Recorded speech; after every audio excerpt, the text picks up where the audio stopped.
Okay, so if you're listening to this in your car right now, maybe on Vancouver Island, maybe you're even waiting for a ferry, and you're thinking you're heading to Ucluelet for a cheaper, quieter Tofino with those sunny California surf vibes you saw on Instagram.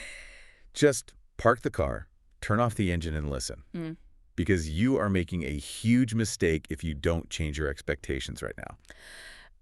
That's a pretty strong way to kick things off. It has to be the necessary start. Yeah. Because Ucluelet, or Ukee, as everyone calls it, is not a resort town. Not at all. It's a working harbor. It's an industrial outpost built by logging and fishing, and it is literally at the end of a dead-end road on the edge of the continent. And you have to understand, that raw, rugged, sometimes kind of hostile reality up front, if you go there looking for, like, polished luxury, you're just going to be frustrated. And that reality, that feeling of being on the actual frontier, that's exactly what makes the place so magical. I mean, we're talking about the Pacific Rim here. This is a landscape that's all about ancient cedar forests, these jagged black rocks and massive waves that could, snap a fishing boat in half. It gives you this profound, almost spiritual feeling that civilization has just stopped. Yeah, it just ends there. So today we're doing a deep dive into Ucluelet, British Columbia. And our mission is simple, really. It's to give you the operational reality check you need to plan a trip there.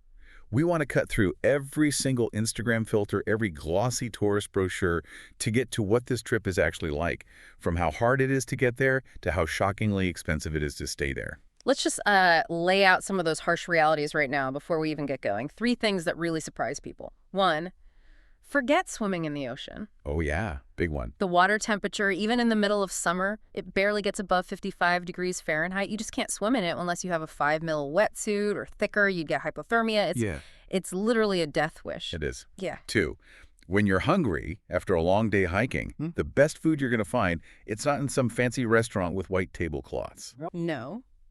It is almost certainly from a food truck, probably Jiggers, which might not even be open when you get there. They're seasonal, or they just close when they run out of fish for the day.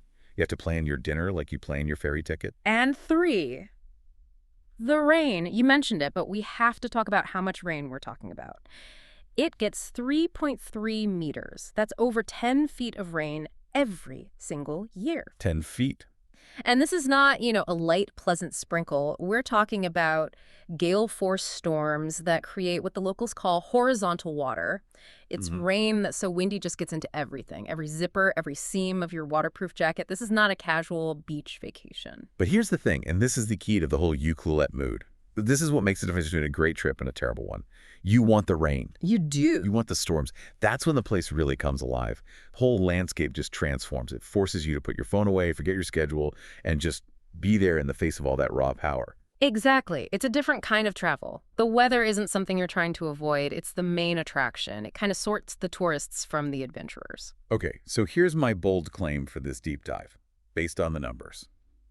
Unless you're a really high earner, or you're okay sleeping in a damp, expensive car, this place is fast becoming financially impossible for the average person. I'm saying the Tofino tax, that crazy premium you pay for everything in Tofino, has officially migrated south to Ucluelet. And my bold claim is sort of the counter to that. I think the price is justified because of the experience you get. I believe if you skip Ucluelet and just go to Tofino, you are trading soul for souvenir shops. Wow. Ucluelet is the last authentic frontier on Vancouver Island, and that authenticity, that rawness, it's worth the premium you have to pay to get there. Okay, so we've got a lot to get through. We're going to lay out exact budget ranges. We're going to talk about the absolute nightmare of getting a BC ferry reservation, navigating that fragile Highway 4. We've got safety briefings, bears, wolves, those terrifying sneaker waves, and a final verdict matrix for different kinds of travelers. Yeah, our mission is to make sure you know exactly what you're paying for, why it costs so much, and what gear you actually need to bring to survive and, really enjoy yourself on the edge of the world. All right, let's unpack this. Why Ucluelet? Why now? I mean, the whole reason it's on the radar is because of its neighbor, Tofino. That's the whole story right there. Tofino is, to put it mildly, just bursting at the seams.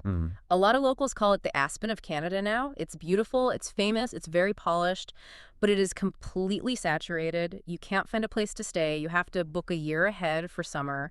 And Ucluelet historically was just the spillover town. Right, it was the affordable option. Yeah. The place you stayed when you couldn't get a room at the Wickenish Inn. Exactly. You sort of resigned yourself to staying in Ukee. But that whole dynamic, Ucluelet being the cheaper choice, that has completely fallen apart in the last few years. Hmm. We were looking at the data from after the post-COVID travel boom, and the prices in Ucluelet have basically equalized with Tofino. Or even gone higher for basic places. Right. And that's the core problem for a traveler.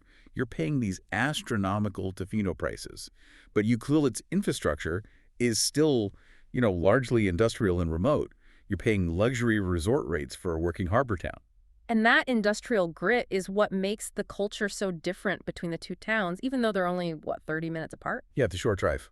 Tofino is all surf culture. It's about leisure, aesthetics, curated little shops, those long sandy beaches. Ucluelet is fishing and logging culture. It's rugged, it's pragmatic. You see a lot more steel-toed boots than you see flip-flops. The geography totally reinforces that. Mm-hmm. I mean, when people see pictures of the Pacific Rim on social media, they're seeing those long, wide, sandy beaches, right? On beach, yeah. Perfect for learning to surf or having a bonfire. But the thing is, almost all of those beaches, Long Beach, Cox Bay, Chesterman, they're actually in the national park, and they're closer to Tofino. Ucluelet itself is on this rough, hook-shaped peninsula.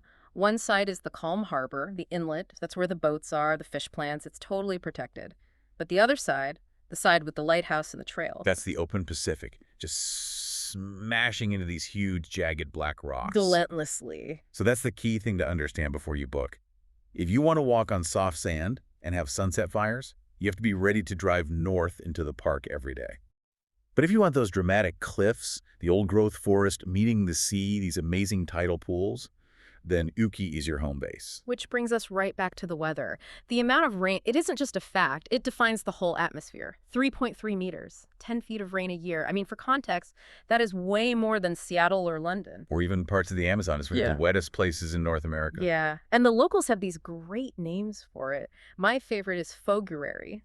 Yes, Fogueray. It's perfect because that thick marine layer can just roll in and sit there.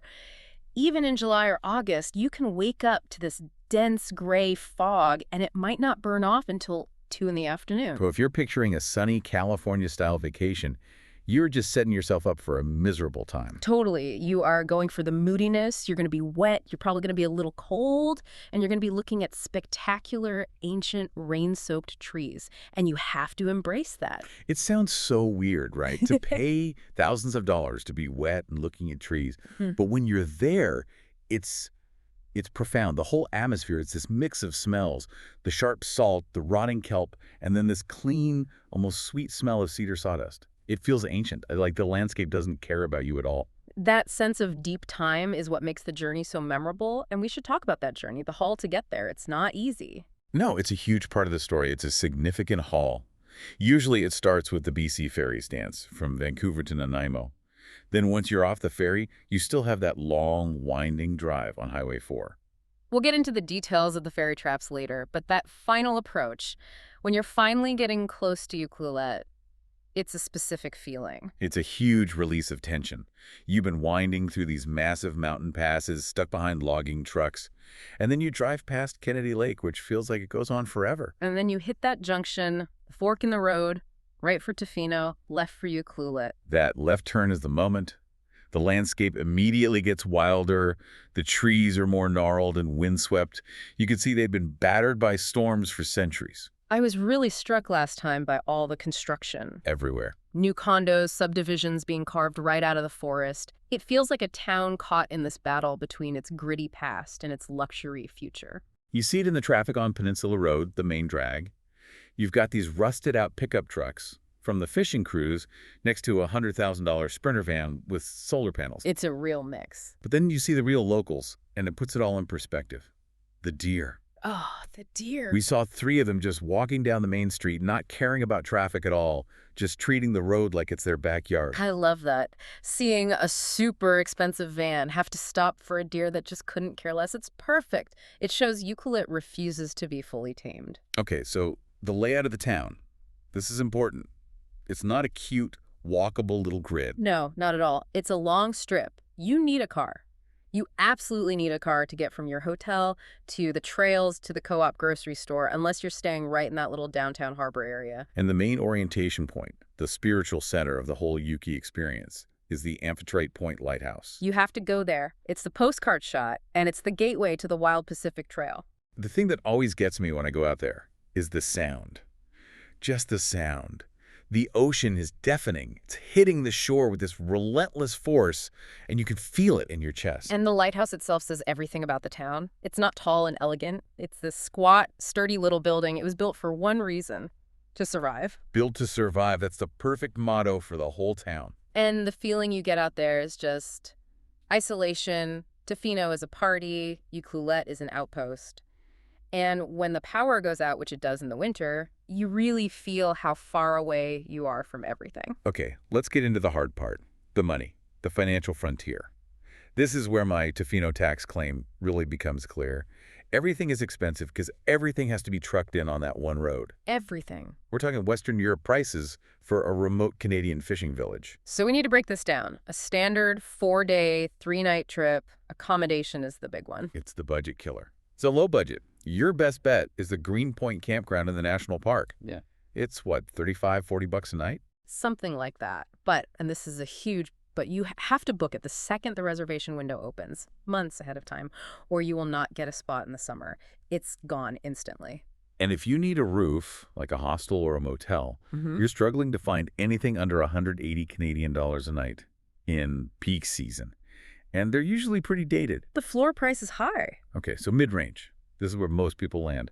You're looking at $300 to $450 a night, Canadian. Yeah, that gets you a standard room at a place like the Canadian Princess or a basic Airbnb cabin in the woods. And then you've got the high end, the Black Rock Oceanfront Resort. That's the big one. You're looking at $600 to over $1,000 a night. $1,000, yeah. So we have to ask, is it worth it? Is Black Rock at maybe $800 a night worth that kind of money? We stayed there to find out, and it's complicated. The views are insane. I mean, truly insane. Floor-to-ceiling windows right over the crashing waves. Okay. You are paying for a world-class view, but the furniture, the amenities in the suite, they're starting to look a little dated. You're paying for the location, for that access to the view, not for, luxury sheets. And that's the theme of the whole trip, isn't it? Paying for access to nature, not for luxury amenities. Now, food. Food costs a lot more. So, budget options. Jiggers, fish and chips. It's legendary and it's great. But a 2-piece cod and chips is still going to run you $18-20. Right. And your other option is the co-op grocery store. And this is a huge warning. Co-op prices are about 30% higher than on the mainland. A bag of chips is $7. $7 for chips. Yeah. The smart move is to stock up on basics in Nanaimo before you drive out. For mid-range dining, you're looking at pub food. A place like Howler's or the Float House.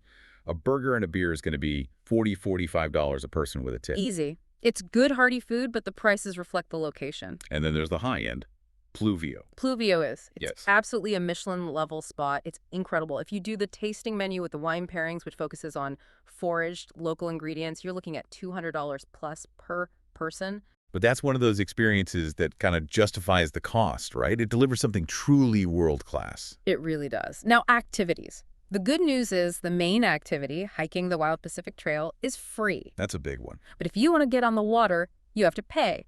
Whale watching or bear watching tours, you're looking at $140 to $160 a person. Kayaking, maybe $90 to $120 for a half day. And surfing lessons with a rental, that's going to be over $100. Because you need the thick wetsuit and all the gear. So let's sum it up. Daily budget, what's the bottom line? The backpacker camper.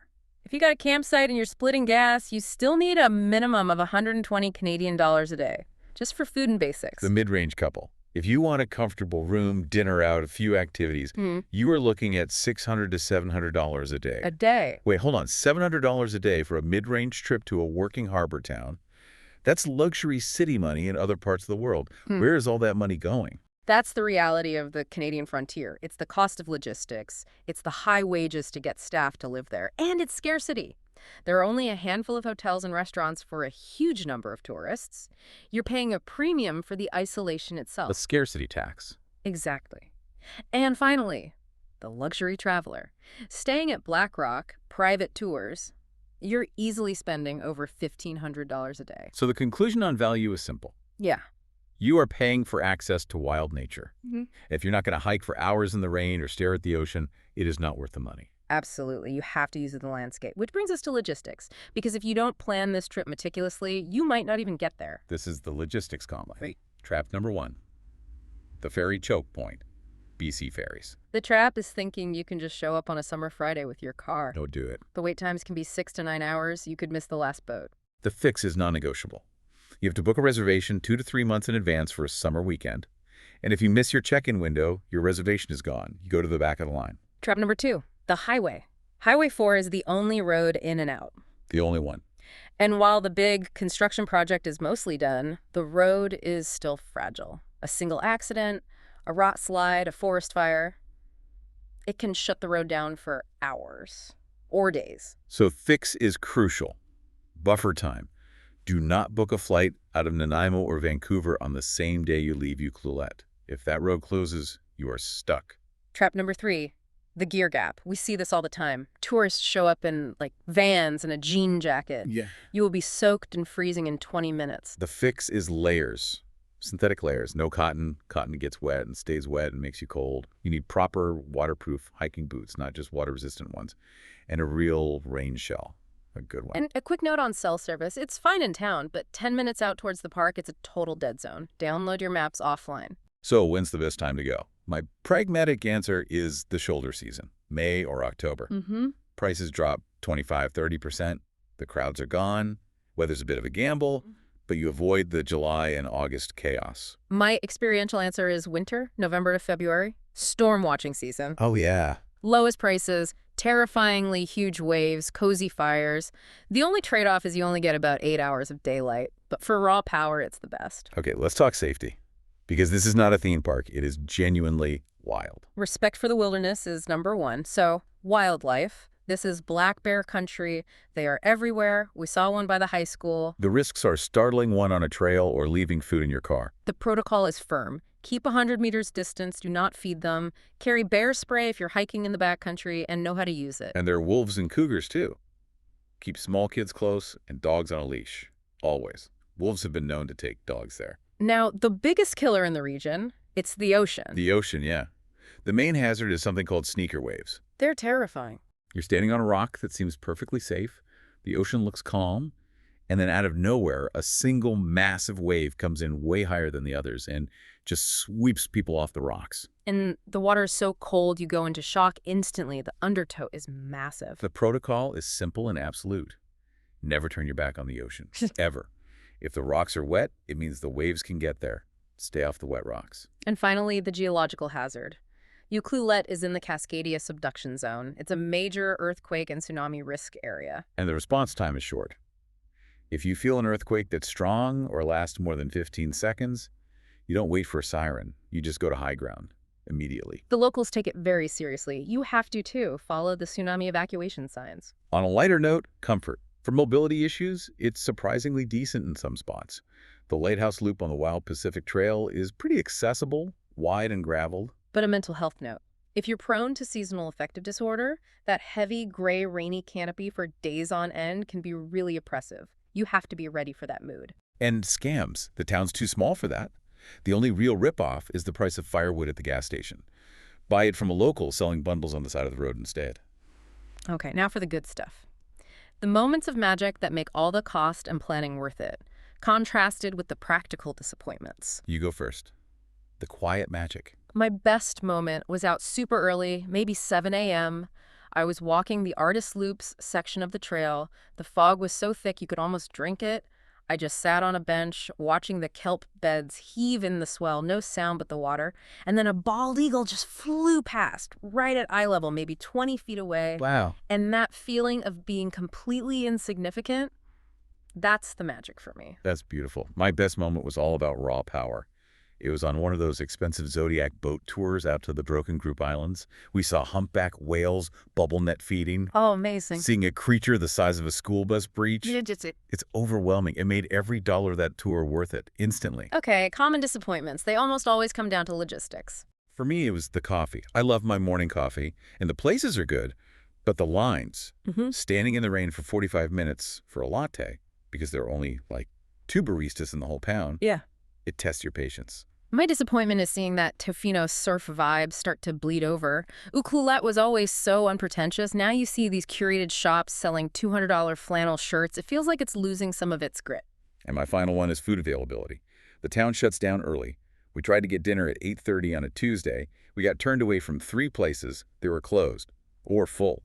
If you don't have a reservation by 7 p.m., your options become gas station jerky pretty fast. So if Ucluelet sounds like too much or it's booked solid, what are the alternatives? Option 1, Port Renfrew. The vibe there is basically what Ucluelet was 20 years ago. Right. It's got Botanical Beach with amazing tide pools and Avatar Grove with huge trees, but the trade-off is even fewer amenities, like one pub. Option 2, the Oregon coast.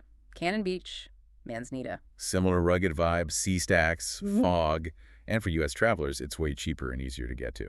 The trade-off is that it's more developed. It feels less like a true wild frontier. Or the third option is the Pacific Marine Circle route itinerary. Victoria to Souk, Port Renfrew, Lake Cowichan. You get the rainforest and coast experience for less money and less driving, and you skip the whole ferry and Highway 4 choke point. Or if you have the time and money, do the split trip.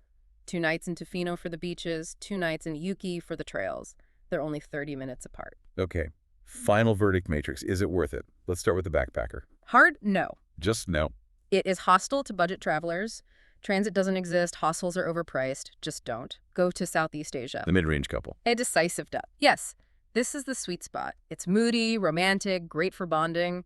You just have to accept that $600 to $700 a day budget. The family trip. Yes, with caveats. The aquarium is great. Kids love the tide pools.